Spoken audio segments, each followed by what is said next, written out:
सभी दर्शकों को सादर प्रणाम। जय श्री कृष्ण।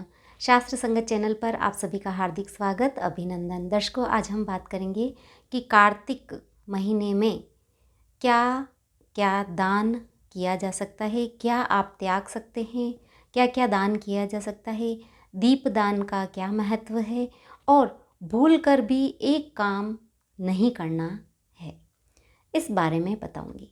दर्शकों, अगर आपने मेरे चैनल को सब्सक्राइब नहीं किया है तो कर लीजिए, बेल आइकन को प्रेस कर लीजिए ताकि आने वाले समय में मैं जो भी वीडियो प्रेषित करूं उसकी जानकारी आप तक पहुंच सके। वीडियो पसंद आए तो लाइक कीजिए, ज़्यादा से ज़्यादा शेयर कीजिए। तो हम बात करेंगे कि कार्तिक मास में हम क्या क्या दान कर सकते हैं, क्या क्या त्याग कर सकते हैं। तो सबसे पहली बात कि कार्तिक मास में कांसे के पात्र में भोजन नहीं करना चाहिए। ये एक काम बोलकर भी नहीं करना है। पूरा कार्तिक महीना कांसे के पात्र में भोजन नहीं करना चाहिए।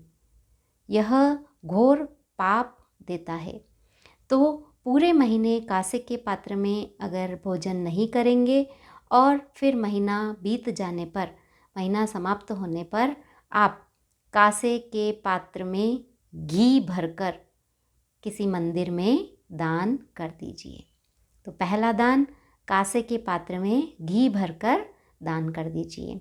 अगर आप कार्तिक महीने में मीठे का त्याग करते हैं, मीठा नहीं खाते हैं, तो आपको क्या करना चाहिए? कार्तिक मास के पश्चात खीर का दान करना चाहिए, घी का दान करना चाहिए और शक्कर का दान करना चाहिए।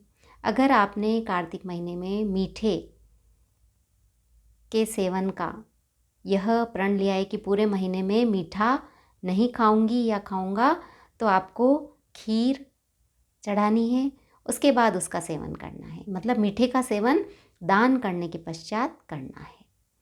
फिर तीसरी चीज़, तेल। अगर आप तेल का त्याग करते हैं, तेल नहीं खाते हैं, तो आपको तिल का दान करना चाहिए। इसका भी बड़ा महत्व है। फिर अगर आप भोजन के समय मौन व्रत का नियम लेते हैं, कार्तिक महीने में मौन व्रत का नियम लेते हैं, तो आपको क्या करना चाहिए?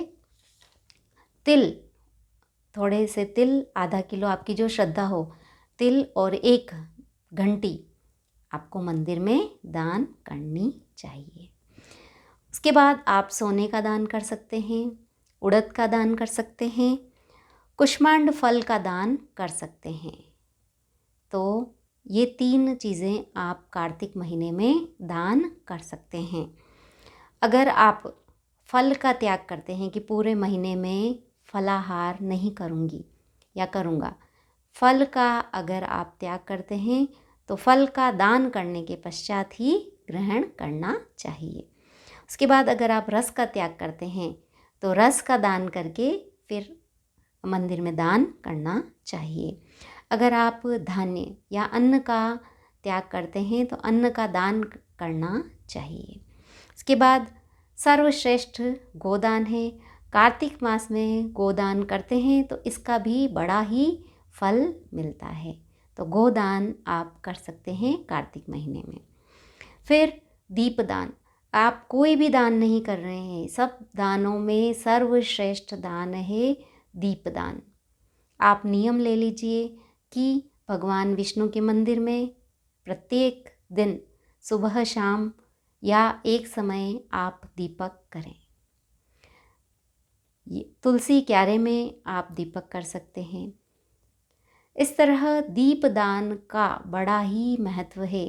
दीपदान, तुलसी के क्यारे में अगर आप कार्तिक मास में दीपदान करते हैं तो सभी पापों का नाश होता है, क्योंकि भगवान विष्णु को तुलसी बहुत प्रिय है। तो तुलसी के दीपदान करें।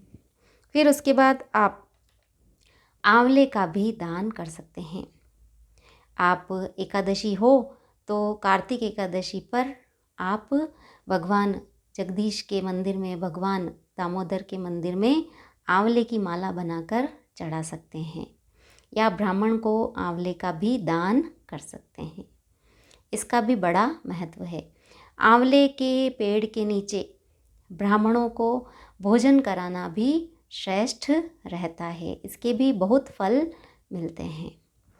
और केले के पौधे का दान भी कर सकते हैं। मंदिर में केला कदली फल भी चढ़ा सकते हैं। तो केले का दान भी करना कार्तिक महीने में श्रेष्ठ रहता है। कार्तिक महीने में आप गरीबों को ऊनी वस्त्र का दान भी कर सकते हैं, गर्म कपड़े दान कर सकते हैं। उसके बाद अन्नदान करना श्रेष्ठ है ही। और आप इस महीने में तुलसी का पौधा भी दान कर सकते हैं, तुलसी लगा सकते हैं। इसके भी बड़े महत्व हैं, क्योंकि तुलसी चढ़ाने से या तुलसी का पौधा बोने से समस्त पापों का नाश हो जाता है। व्यक्ति ने जाने अनजाने में कोई पाप किए हैं तो उनका नाश हो जाता है। तो इस तरह तुलसी का पौधा भी आप बो सकते हैं, तुलसी का पौधा भी दान दे सकते हैं। वैसे तो बोना चाहिए, वो ज़्यादा श्रेष्ठ रहता है और उसका फल मिलता है।